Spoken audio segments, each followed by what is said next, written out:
Primera de Juan capítulo 4 dice: el Espíritu de Dios y el espíritu del anticristo.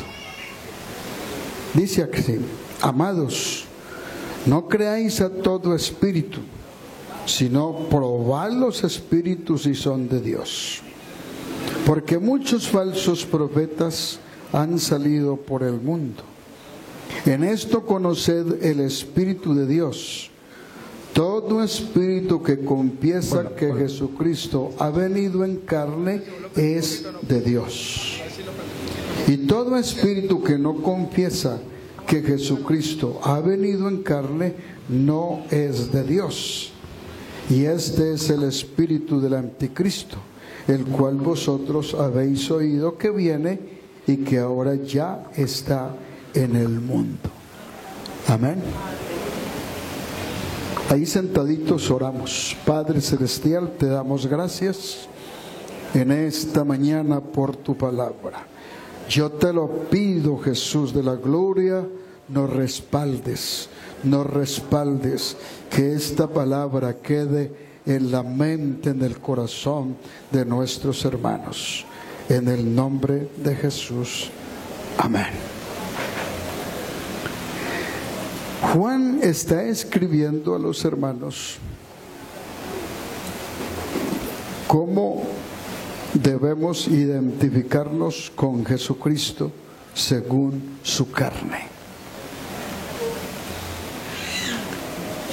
La identificación con el Señor Jesús es vivir lo que Él vivió.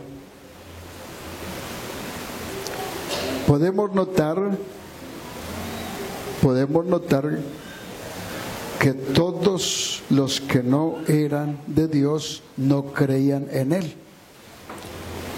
y preferían estar viviendo obras como eran las obras de la ley o viviendo las obras paganas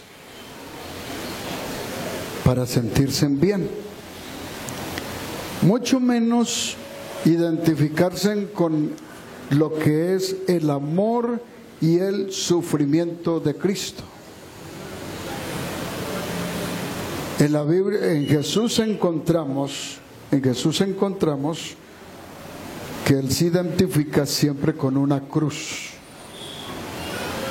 Y le dijo a los seguidores: si alguno quiere venir en pos de mí, tome su cruz y sígame. La cruz hay una forma de tomarla voluntariamente, mediante una aceptación, una vivencia, una identificación con la cruz. Esa es una forma voluntaria de nosotros aceptar el sacrificio de Cristo según su carne. El sacrificio de Cristo según su carne. Allá en Levíticos capítulo 1, voy a ver ese texto. ¿Cuál fue la forma establecida por Dios? Levíticos, el capítulo 1. Es que aquí, en esta búsqueda de textos, se nos va tiempo. En el versículo 3, verso 2, dice: habla a los hijos de Israel y diles: cuando alguno de entre vosotros ofrece ofrenda a Jehová de ganado, vacuno o ovejuno, haréis vuestra ofrenda. Si su ofrenda fuere holocausto, vacuno, macho, sin defecto, lo ofrecerá de su voluntad. Oiga bien, de su voluntad lo ofrecerá a la puerta del tabernáculo de reunión delante de Jehová. Lo primero que Dios exige de nosotros es voluntad, una entrega, un ofrecimiento. Porque la equivocación que hay en el hombre es hacer las cosas porque los demás las hacen. El anticristo engaña a la gente poniendo a la gente a hacer cosas que ellos hacen. Y la gente va detrás de todo eso. La religión tiene una diferencia con los que creen en el Señor. La religión hace lo que los demás hacen. El creyente no está haciendo lo que los demás hacen. El creyente está ofreciendo su vida voluntariamente al servicio de Dios. Ningún creyente que está en la iglesia haciendo las cosas porque los demás las hacen, permanece. Porque no hay convicciones en él. Y lo primero que Dios exige de nosotros es voluntad para hacerlo. Voluntad. Todo lo que hagamos en la iglesia, no lo haga porque lo presionaron, porque lo mandaron, porque hay que obedecer. Ay, es que si no lo hago, el Señor me maldice. No, Señor. Hagamos una cosa con amor y con sentido espiritual. Dios exigió voluntad en nuestro ofrecimiento a Dios. Y luego encontramos a un cireneo que Jesús, llevando su cruz, se encontraron un cireneo y dice, y lo obligaron a llevar la cruz. Lo obligaron, él no pudo con ella. En el Señor Jesús había una fuerza extraordinaria, porque esa cruz creo que pesaba bastante. Y el hombre cireneo no pudo con ella. Y el Señor Jesús se pudo con ella. Ese cireneo lo obligaron. Las religiones obligan a la gente a hacer las cosas. Por eso usted ve gente esclava de una religión, de una creencia, y sabe que lo están robando, lo están estafando, le están quitando las cosas, y él va allí porque está obligado a llevar su cruz. Hay diferencia entre las dos cosas, ¿sí? Ser obligado y ofrecernos voluntariamente. ¿Qué es lo que queremos? Un servicio voluntario que le agrade al Señor. Eso lo dice Romanos 12, verso 2. ¿Cómo es que dice el texto? A ver, un bíblico que me ayude por acá. Nos ponemos a buscar Biblia aquí. ¿Ah? ¿Cómo es que dice el texto? Hace falta para ahí el micrófono. Esos sacrificios tienen que ser voluntarios y agradables a Dios. ¿Encontró el texto? Hágale mano. No os conforméis a este siglo, sino transformaos por medio de la renovación de vuestro entendimiento, para que comprobéis cuál sea la buena voluntad de Dios, agradable y perfecta. Amén. Y el verso 1 también tiene que ver con lo mismo. El verso, ¿qué? 1, ¿sí? Tiene que ver con lo mismo. Un ofrecimiento voluntario. Entonces, empecemos por ahí. Diga entonces que desde un principio, basados en 2 de Tesalonicenses capítulo 2, donde Pablo está resaltando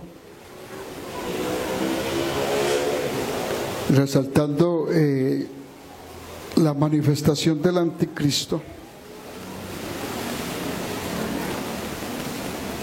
Y él dice, el verso 3, nadie os engañe en ninguna manera, porque no vendrá sin que antes venga la apostasía y se manifieste el hombre de pecado, el hijo de perdición.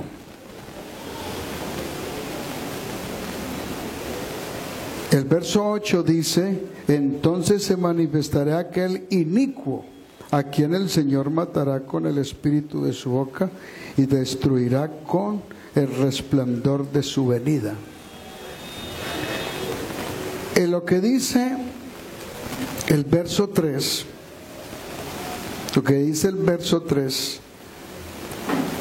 dice: se manifiesta el hombre de pecado, el hijo de perdición. Significa que hay unas generaciones que vinieron después de Adán, que siguieron la simiente de Caín.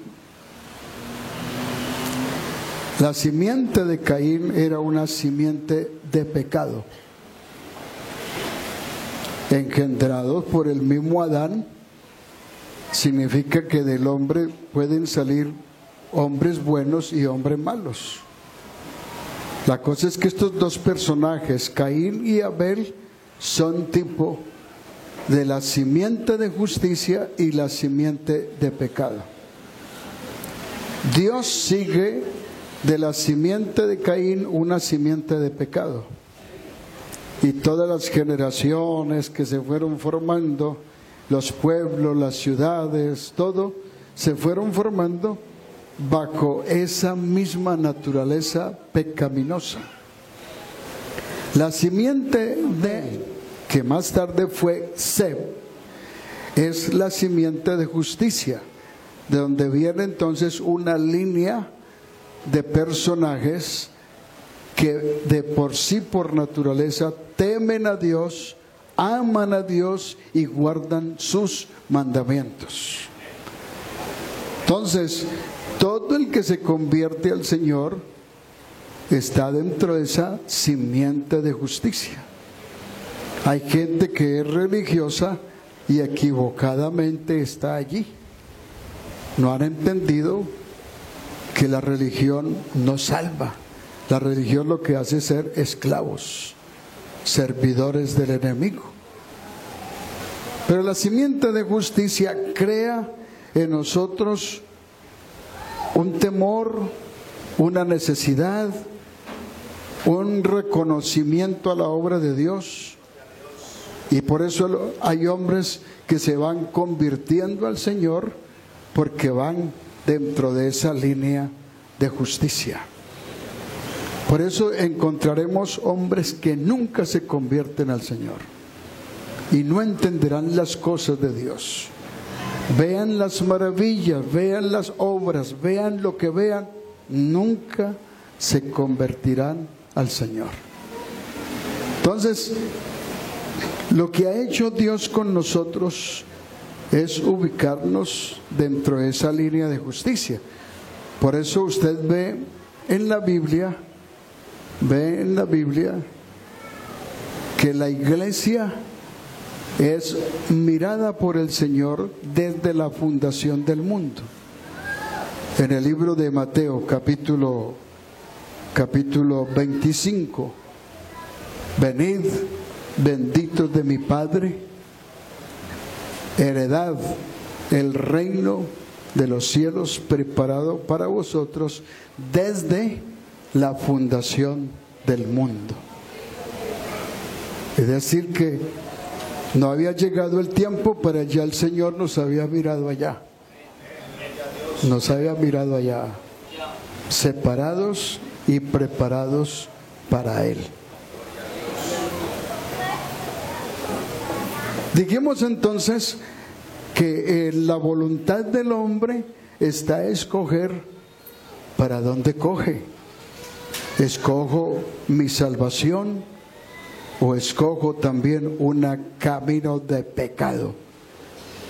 Por eso el Señor nos puso a escoger desde el principio las dos cosas. He puesto delante de ti la vida y la muerte, escoge pues la vida para que vivas. Génesis 2:9 dice: y en el huerto estaban ubicados el árbol de la vida y al otro lado el árbol de la ciencia del bien y del mal. Y el Señor le dijo al hombre: he aquí el árbol de la vida. Para nosotros es Jesucristo, que lo encontramos desde el principio. Entonces mirarlo a Él es tener la vida. Dejar de mirarlo a Él es escoger la muerte. Amén.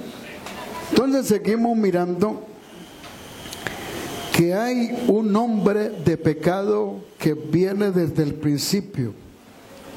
En primera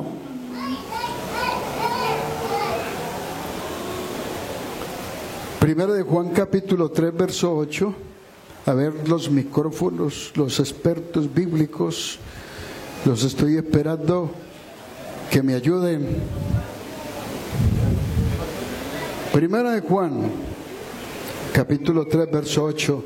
El que practica el pecado es del diablo, porque el diablo peca desde el principio. Amén. Para esto apareció el Hijo de Dios, para deshacer las obras del diablo. Amén. El que practica del pecado, a nosotros nos da pena decirle a la gente, hombre, el que practica el pecado es del diablo. Y el que practica el pecado por naturaleza lo hace. Y no siente que le hace daño, ni que lo perturba, no lo molesta. Vive por naturaleza esa clase de vida. La Biblia dice que Caín era del maligno. Dice que por eso aborrecía a su hermano, porque era del diablo. Entonces, ahí vienen las dos simientes, la de justicia y la de pecado. La de pecado odia la justicia. Odia. El pecado esclaviza, somete, manipula y tiene la gente allí esclava. La justicia hacia el hombre libre, libre. Alabanzas al nombre de Jesús. Señor, nosotros estamos aquí, nadie nos ha obligado a estar aquí. Pero nos gusta estar aquí. ¿Por qué nos gusta estar aquí? Porque hay un ambiente de paz, de alegría, de regocijo, de gloria. Nuestras almas descansan, nuestro espíritu se alegra. Hay regocijo. ¿Quién viene a culto y se va aburrido? ¿Ah? ¿Quién viene a culto y se va aburrido? Si vino aburrido, el Señor le da libertad aquí y le da gozo.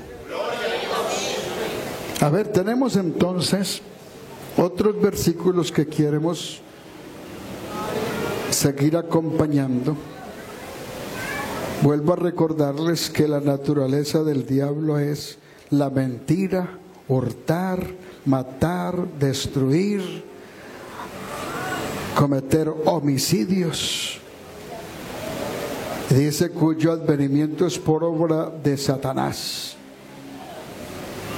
Génesis 4, del verso 4 al 8 más o menos, está explicando cómo se manifestó la obra de Caín matando a su hermano. Era tipo ya de la obra de Cristo, sembrando justicia, y el diablo y el pecado tratando de matarlo. Y así fue que lo llevó a la cruz del Calvario. El pecado fue que llevó a que el Señor fuera crucificado, pero lo venció cuando Él resucitó. Alabanzas al Señor. Jesús dijo: uno de vosotros es diablo. Juan 6:70. Juan capítulo 6 verso 70. Escriba, hermano, escriba. No se ponga a leer nomás, escriba. Le hace más provecho escribir y luego ir a su casa a repasar. Porque si usted pone a buscar ahí en la Biblia no encuentra mucho. Entonces, uno de vosotros es diablo. La simiente de pecado venía ahí. vosotros los fariseos sois hijos de vuestro padre el diablo. Juan 8:44. Esos textos van quedando acá, ¿no? Juan 8:44. Cuando él dijo, soy hijos de vuestro padre el diablo. Eso viene desde Adán, porque Adán fue el que engendró hombres. Los de la serpiente, esa doctrina que anda por ahí, enseña que Caín era hijo de la serpiente. Y esa es una blasfemia, porque eso no es así. La Biblia no muestra eso así. Caín y Abel eran hijos de Adán y de Eva. Pero como el hombre había pecado, pues engendró también hombres de pecado. Ahora, aquí, en San Juan capítulo 13, verso 27. San Juan 13, 27. Después de recibir el bocado, Satanás entró en él. Se apoderó de él. Lo personificó. Ya ese hombre no quedó con una mente liberada para pensar en Dios o buscar de Dios o decirle Dios tenga misericordia de mí. Porque algunos dicen si Judas tuvo tiempo de arrepentirse. ¿Judas tendría tiempo de arrepentirse? En Mateo 27 dice que volvió arrepentido ante los sacerdotes para devolver el dinero que le habían dado. Pero ahí dice que no halló lugar de arrepentimiento y salió y se ahorcó. Ese fue el final de él. Si él hubiera encontrado un arrepentimiento según Dios, hubiera tenido misericordia de él. Pero no lo encontró, porque ya él pertenecía a esa línea de inicuos. Hay una generación de inicuos. Esa gente nunca se convertirá al Señor, porque la mente de ellos es mala, maligna. No hay Dios en la mente de ellos. En Hechos 13:10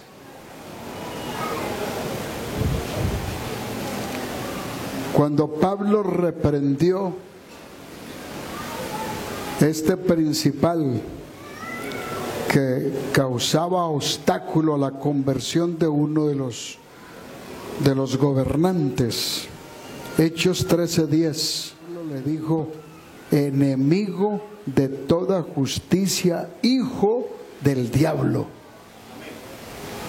Le declaró, Pablo lo declaró, porque era tropiezo al que se estaba tratando de convertir al Señor.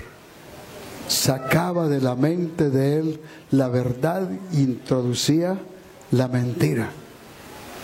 Entonces, Hechos 13:10. Y luego ya, 1 de Juan 3:8, el que practica el pecado es del diablo. Entonces esa es una simiente que viene de allá. Yo digo que esta mañana todos los que están aquí, Dios los ha puesto en la línea de justicia. Así no se ha convertido el Señor, pero Dios lo ha puesto ahí. Está caminando sobre la línea de justicia. Ya usted verá si se endurece para con Dios. Por eso el Señor lo invita a que se bautice en el nombre de Jesucristo para que sea libre. Para que sea libre y no vaya caminando por esa línea de iniquidad, que cuando se endurezca para con Dios no va a haber quien lo levante. Entonces seguimos mirando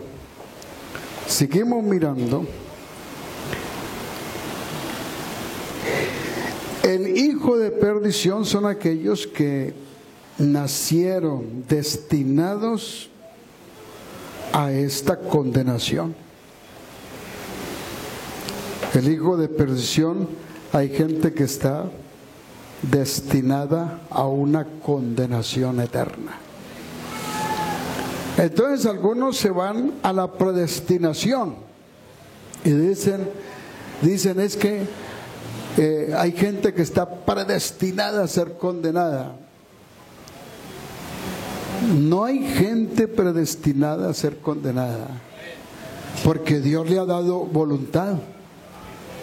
La condenación no viene como de parte de Dios, viene más bien como algo que nosotros hemos escogido. Porque el Señor nos da la oportunidad de salvarnos. Pero si nosotros escogemos ser malos y una condenación, pues ahí está preparada también. Por eso San Juan 3:18, el que en él cree no es condenado, pero el que no cree, ¿cómo lo declara? Es una elección que el hombre hace.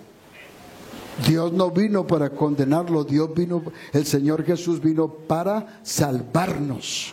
Pero el hombre ha escogido su lugar. Es de su voluntad que lo ha escogido. Mundiales que han gobernado el mundo, la han dirigido, la han conducido. Y el hombre está sujeto a todo eso porque son potentes en economía, son potentes en armas de guerra, son potentes en su estructura gobernable. Ahí sí le queda para que usted las investigue cuáles son. Una de ellas puede ser Estados Unidos. ¿Por qué no hablar de Rusia? ¿Por qué no hablar de la China? ¿Por qué no hablar de Alemania? Y todas estas naciones tienen escudos que tienen simbolismo bíblico. Búsquele cuál más pueden seguir ahí, que son potencias mundiales. Pero de ellos se desprenden otras cabezas pequeñas que están al lado de ellos. Por eso son 10 cuernos. El cuerno es una autoridad, símbolo de autoridad, gobernables. Entonces esas potencias están respaldadas o están allí al lado de 7 gobiernos más pequeños. Y las diademas han sido siempre la belleza con que se identifican. Por eso usted ve que esas diademas son un símbolo de hermosura. La hermosura la hacen las estructuras de los edificios, de los templos a sus dioses, a donde la gente se postra y vuela hasta allá para ver un templo hermoso, hecho de oro, y creen que allí es donde está Dios. Pero ahí lo que hay es maldad escondida detrás de todo eso. Dice que Roma está rodeada de los mejores lugares de prostitución, donde hay alrededor los lugares donde el turista va a divertirse a nombre de sus dioses. Hermosura.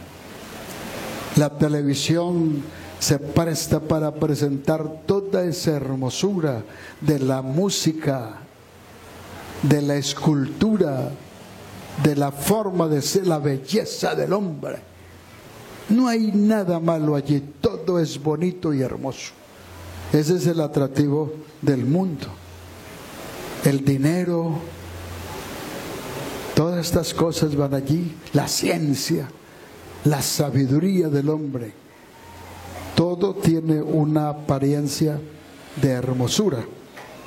Y potencias mundiales, imperios con autoridad, poder humano, ciencia, razón, sin el conocimiento de Dios. Todo eso es lo que el anticristo ha sembrado desde el principio. Por eso lo que leímos ahí en 1 de Juan 4, la identificación de la iglesia no está con eso. La iglesia se identifica con el Señor Jesucristo según su carne.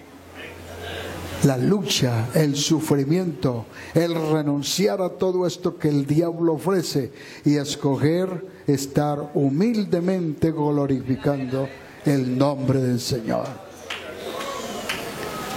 ¿Cuál es el espíritu del anticristo? El que niega que Dios se ha manifestado a nosotros en carne.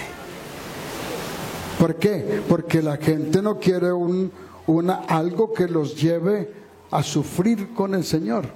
La gente quiere religiones que les den libertad de vivir en su pecado.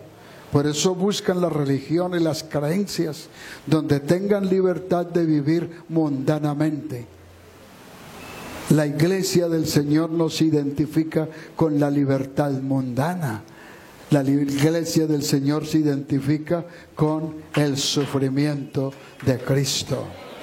Justicia, santidad y verdad. Alabanzas al nombre de Jesús. Aquí tenemos para Apocalipsis 17, 8 y 10.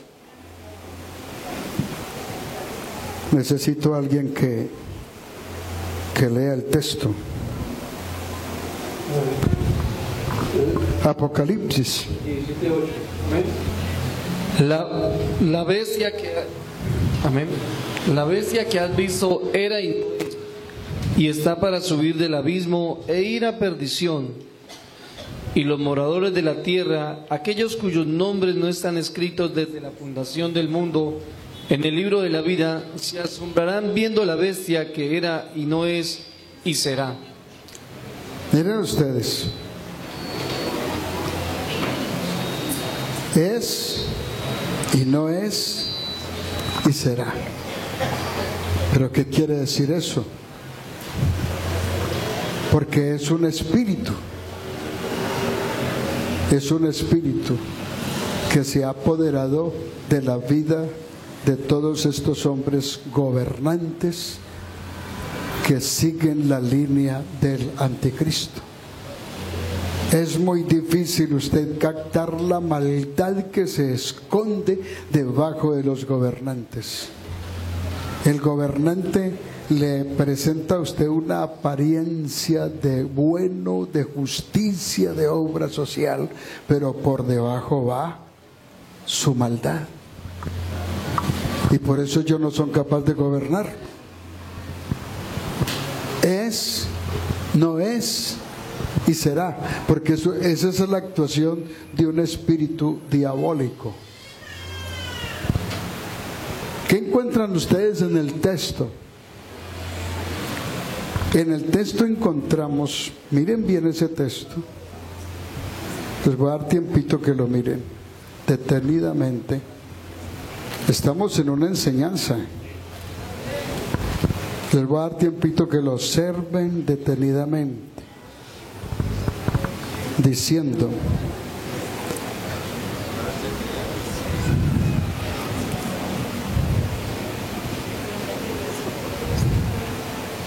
(17, 8 y 10). La bestia que has visto era y no es, y está para subir del abismo e ir a perdición. Y los moradores de la tierra, aquellos cuyos nombres no están escritos desde la fundación del mundo en el libro de la vida, se asombrarán viendo la bestia que era y no es y será. Esto para la mente que tenga sabiduría. Las 7 cabezas son 7 montes sobre los cuales se sienta la mujer, Babilonia, Jezabel, la madre de las abominaciones y de las religiones, que nacen en Egipto. Capítulo 11, capítulo 10 y 11 de Génesis. Ahí está el nacimiento de Babel. Y nótese que ahí está señalando los que no participan de la vida eterna, señalando una generación que pertenece a un espíritu inicuo, hombre de pecado. Ahí está mostrándolo, lo que dice 2 Tesalonicenses 2:3. Ahora,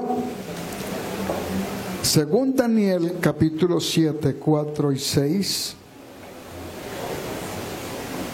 está mostrando la visión que vio Daniel. Son imperios del anticristo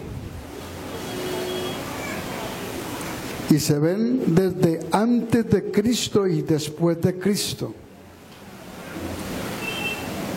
Esas figuras que se ven allí están expresando el carácter de cada uno de estos imperios. Habían casi esos imperios se destacaban por matar, por destruir, por esclavizar. El que no se sometía a las leyes y a las normas de ellas era torturado, muerto.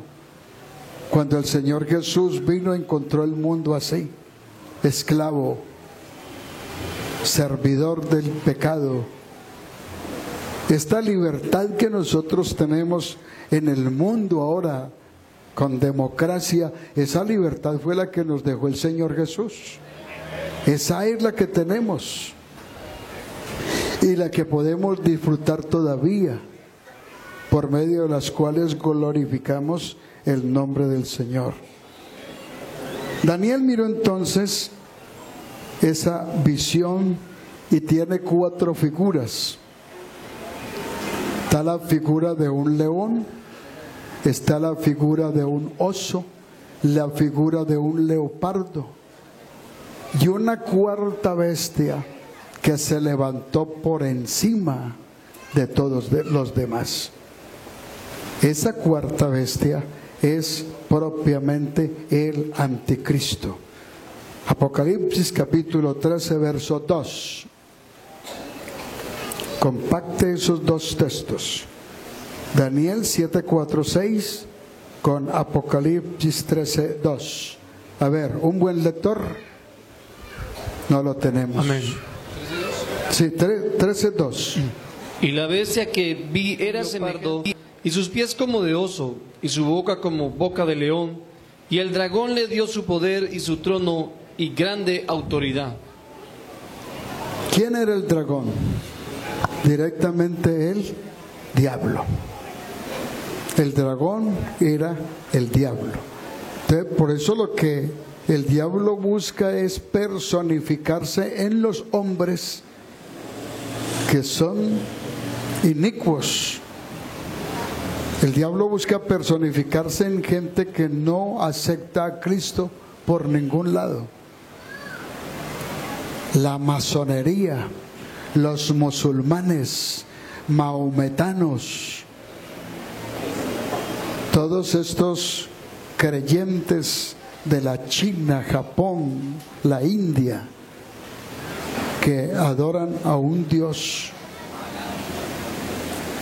que adoran una creencia, y de esas creencias se ha llenado nuestro país, en brujería, hechicería, santería. Todo eso es fuerzas diabólicas y la gente va detrás de eso y no les permite mirar como la luz del Evangelio que nos libera de todas esas cosas y nos da vida en el nombre de Jesús. Alabanzas al nombre del Señor. Entonces, la visión de Daniel está mirando esas figuras, una cuarta bestia. Quiero que miremos Daniel 7, 6 o Daniel 7, 7. Amén. Después de esto, A ver, ¿encontró? después de esto, miraba yo en las visiones de la noche, y he aquí la cuarta bestia, espantosa y terrible en gran manera, fuerte, la cual tenía unos dientes grandes de hierro, devoraba y desmenuzaba, y las sombras hollaba con sus pies, y era muy diferente de todas las bestias que vi antes de ella, y tenía 10 cuernos. Esa es la cuarta bestia, el anticristo personificado, diabólicamente personificado. Y lo conecta con Apocalipsis 13:3. Vean, hermano, ahí Apocalipsis 13:3. Vi una de sus cabezas como herida de muerte, pero su herida mortal fue sanada, y se maravilló toda la tierra en pos de la bestia. Léame el 2. El 2. Y la bestia que vi era semejante a un leopardo, y sus pies como de oso, y su boca como boca de león, y el dragón le dio su poder y su trono y grande autoridad. Sí, Señor. Ahí está. Entonces, dragón, ¿quién es? El diablo ya personificado. Las religiones son esclavas de todo eso. Y van enfocando a un solo personaje. Esta herida que habla aquí, Apocalipsis, en una de sus cabezas, está dirigida al Imperio Romano, que tuvo fracaso de todas sus intenciones y políticas en el año 1400 al año 1500.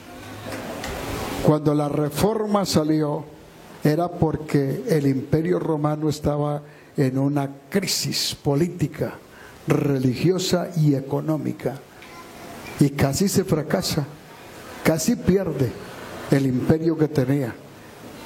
Pero la Biblia dice que después del año 1500, después de la Reforma, se repuso y fue sanada y cogió fuerza en el mundo otra vez.